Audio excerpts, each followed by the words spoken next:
श्री कृष्ण जन्मभूमि की 13.37 एकड़ जमीन की मलकियत को लेकर सोमवार को मथुरा जिला न्यायाधीश के यहाँ सुनवाई होनी थी, मगर सुन्नी वक्फ बोर्ड के न होने के चलते अब सुनवाई 13 दिसंबर को होगी। श्री कृष्ण जन्मभूमि के 13.37 एकड़ पे अपने स्वामित्व को लेकर जो वाद दायर किया गया था एडवोकेट महेंद्र प्रताप सिंह द्वारा, आज जिला जज के यहाँ उसके सुनवाई होनी थी। क्या कुछ रहा, आइए जाने। महेंद्र प्रताप जी मेरे साथ हैं। पता महेंद्र प्रताप जी, क्या रहा आपके बाद में, क्या है पूरा मामला? ये देश श्री कृष्ण जन्मभूमि का जो प्रकरण माननीय न्यायालय में चल रहा है, ये 13.37 एकड़ ज़मीन को लेकर के है और आज उसमें हमने इसी केस को लेकर के डिस्ट्रिक्ट जज महोदय के यहाँ रिवीजन दाखिल किया था और रिवीजन में आज सुनवाई होनी थी।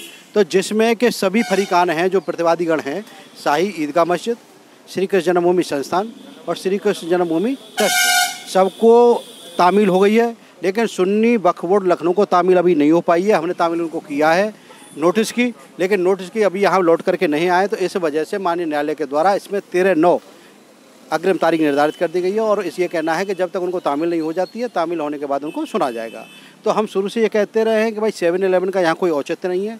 सबसे पहले जो सुनवाई होनी चाहिए वो कोर्ट कमीशन को लेकर होनी चाहिए। कोर्ट कमीशन मौके पर जाए और प्राय सीपीसी का ये प्रोविज़न है कि सीपीसी के प्रोविज़न के तहत कोर्ट कमीशन माननीय न्यायालय के द्वारा भेजा जाता है, जो वहाँ की डायमेंशन लेता है, वीडियोग्राफी होती है, फोटोग्राफी होती है। तो हम शुरू से यही कहते रहे कि वहाँ कोर्ट कमीशन जाए। तो देखिए माननीय न्यायालय ने अब इसमें अग्रिम तारीख 13/9 निर्धारित कर दी गई है और 13/9 को क्या होता है वो देखते हैं। लेकिन रिवीजन के लिए आपने कहा, तो रिवीजन पे क्या फैसला दिया? नहीं, रिवीजन में ही 13/9 तारीख लगाई है और हमारा ये कहना है कि पहले वहाँ पर कोर्ट कमीशन जाए, जबकि प्रतिवादी शाही ईदगाह पक्ष के लोगों कमीशन को लेकर भी आपने अपील की थी? नहीं, हम कोर्ट कमीशन को लेकर रिवीजन दाखिल किया है और हम ये कहते रहे शुरू से कि कोर्ट कमीशन में जाना चाहिए, जबकि शाही ईदगाह पक्ष के लोग का कहना है कि 7-11 पर सुनवाई होनी चाहिए। ये केस मेंटेनेबल नहीं है और प्लेसेस ऑफ वर्ड्स एक्ट का उन्होंने हवाला दिया, तो ये सब चीज़ें चलने वाली नहीं है और वहाँ कोर्ट कमीशन को लेकर ही हमने रिवीजन दाखिल किया था और 13/9 में रिवीजन पर सुनवाई होगी।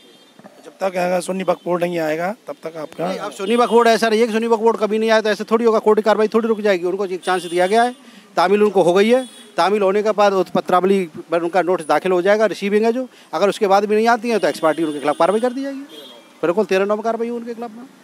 महेंद्र प्रताप जी ने अपने बात को लेकर बताया कि आज जिला जज के यहाँ जो सुनवाई होनी थी, लेकिन उसमें सुन्नी वक्फ बोर्ड को अभी जो तामील नहीं हुआ है, सरकार का जो सम्मन है, और जब तक वो अदालत का आदेश नहीं होता तब तक सुनवाई को अग्रिम 9 सितंबर तक के लिए टाल दिया गया। और उन्होंने कहा कि ये एक मौका दिया गया है, वो अपना पक्ष रखने के लिए आए और अगर नहीं आते तो फिर आगे कोर्ट अपना निर्णय लेगा और इसी का इंतजार है उन्हें आने वाली 13 सितंबर का। अब देख रहे हैं 13 सितंबर को एक बार फिर सुनवाई होगी और उसमें श्री कृष्ण जन्मस्थान का जो 13.37 एकड़ का जो मामला है उसमें आगे न्यायालय क्या फैसला करता है।